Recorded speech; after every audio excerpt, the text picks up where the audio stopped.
మరి చూడండి, ఇప్పుడు టూరిజం డిపార్ట్మెంట్ ఇచ్చిన 3 months లో 4 months లో కొత్త టూరిజం పాలసీ ఆమె రూపొందించారు కదా. కేబినెట్ ముందుకి కొత్త టూరిజం పాలసీ వెళ్ళిపోయి యాక్సెప్టెన్స్ అయిపోయింది. విత్ ఇన్ 2-3 daysలోనే ఆమె మొత్తం రాసేసారు టూరిజం పాలసీ. దేశ విదేశాల టూరిజం పాలసీలు అధ్యయనం చేసి టూరిజం పరంగా చాలా అగ్రెసివ్గా వెళ్తున్నారు కదా. మిస్ వరల్డ్ పోటీలు సరే, ఇప్పుడు కేటీఆర్ వ్యతిరేకించవచ్చు మిస్ వరల్డ్ పోటీలు. గతంలో ఫార్ములా ఈ అధికారంలో ఉన్నప్పుడు ఒక విధంగా ఉంటుంది, అధికారం లేనప్పుడు ఒక విధంగా ఉంటుంది. కానీ బ్యూరోక్రాట్స్ అట్లా కాదు కదా, ఎవరు అధికారంలో ఉంటే వాళ్ళతో పనిచేయాలి. సో ఇప్పుడు అట్లా నేను కేసీఆర్ దగ్గర పనిచేస్తా, రేవంత్ రెడ్డి దగ్గర ఏం పనిచేయని ఆమె అనట్లేదు. ఇప్పుడు టూరిజం సెక్రటరీగా బాధ్యతలు ఇచ్చిన వెంటనే చాలా ఫాస్ట్ గా మిస్ వరల్డ్ గురించి ప్రభుత్వం ముందు ప్రపోజల్ పెట్టారు. ఇది నిర్వహిస్తే గనక హైదరాబాద్ కి తెలంగాణకు నిజంగా మిస్ వరల్డ్ లాంటి పోటీలు జరిగితే ఇప్పుడు ఇంటర్నేషనల్ నుంచి చాలా మంది టూరిస్టులు వస్తారు. Hyderabad global destination. టూరిస్టులు మనకు డొమెస్టిక్ టూరిస్ట్ కంటే ఇంటర్నేషనల్ టూరిస్టులు ఇక్కడ వచ్చి హైదరాబాద్ గురించి ఇంకింత ఎక్కువ మందికి తెలిస్తే వాళ్ళు ఇక్కడ ఖర్చు పెడితే ఎవరికి లాభం? మనకే కదా లాభం. వాళ్ళు ఇక్కడ ఇంటర్నేషనల్ వాళ్ళు వచ్చి ఇక్కడ హోటల్లో స్టే చేస్తారు, లేకపోతే ఫుడ్ తింటారు, డాలర్లో ఖర్చు పెడతారు, యూరోస్ లో ఖర్చు పెడతారు. ఎవరు లాభం? మన రాష్ట్రానికే కదా లాభం. సో టూరిస్టులు వస్తే లాభం ఉన్నది వాళ్ళు వచ్చి ఇంకా రామప్ప టెంపుల్ లేకపోతే హైదరాబాద్ చార్మినార్, గోల్కొండ కోట ఇవన్నీ చూస్తారు.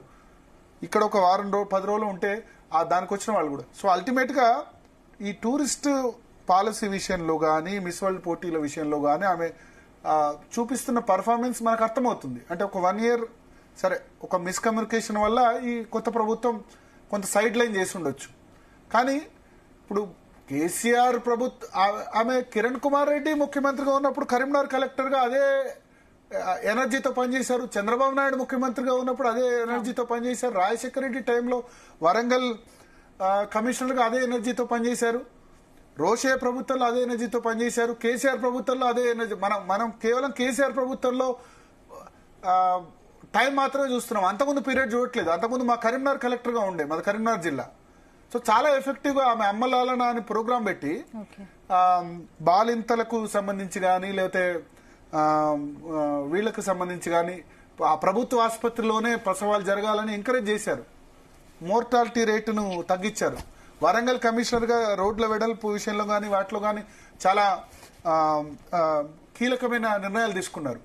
మెదక్లో మనకు గుర్తుండే ఉంటుంది, 2014లో ఫస్ట్ టైం తెలంగాణ రాష్ట్రం వచ్చిన తర్వాత తెలంగాణ అమరవీరులకు రాష్ట్ర ప్రభుత్వం 10 లక్షల రూపాయలు ఇచ్చింది వాళ్ళ కుటుంబాలకు. ఇస్తున్నప్పుడు ఆమె కూడా ఏడ్చారు. వాళ్ళ ఎందుకంటే అమరవీరులు తల్లిదండ్రులు లేకపోతే బంధుమిత్రులు తమ వాళ్ళని తలుచుకుని ఏడ్చినప్పుడు ఆమె కూడా ఏడ్చారు.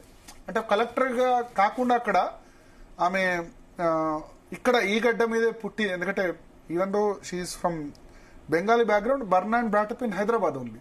సో సివిల్ సర్వీస్ లో టాప్ లో ఉన్న వ్యక్తి. ఇప్పుడు చీఫ్ సెక్రటరీగా కూడా చాలా చిన్న వయసులో సివిల్ సర్వీసెస్ సాధించారు. సో అటువంటి ట్రాక్ రికార్డు ఉన్న వ్యక్తిని ప్రతి విషయంలో కూడా ఏదో ఒక విధంగా, అంటే ఇప్పుడు సెన్సేషన్ కోసం స్మితా సబర్వాల్ గురించి ఒక వార్త వేస్తే ఏమంటే అది ఎక్కువ సేలబుల్ అవుతుందన్న ఉద్దేశంతో ప్రతిదానికి నెగటివిటీ ఆపాదిస్తే గనక బ్యూరోక్రాట్స్ కూడా డిమోరలైజ్ అవుతారు. ఇంక మేము ఎందుకు పనిచేయాలి, ఎవరి కోసం పనిచేయాలి. సో ఒక మంచి చేస్తే మీరు మంచినండి కదా. ఇప్పుడు మీరు మిస్ వరల్డ్ పోటీలకు సంబంధించి కీలక పాత్ర పోషించారు. ఆమె కీలక పాత్ర అని ఎవరైనా రాశారా వార్త? చేయాలి కదా. మంచి చేసినప్పుడు మంచి మెచ్చుకోవాలి కదా, చెడు చేస్తే చెడు చేయండి. సో నేను ఇవాళ ఈ టాపిక్ తీసుకుంది కూడా ఒకటే, మంచి హానెస్ట్ బ్యూరోక్రాట్స్ ఎవరైతే ఉన్నారో మంచి చేసినప్పుడు మనం మంచి అనాలి, తప్పులు చేసినప్పుడు తప్పనాలి.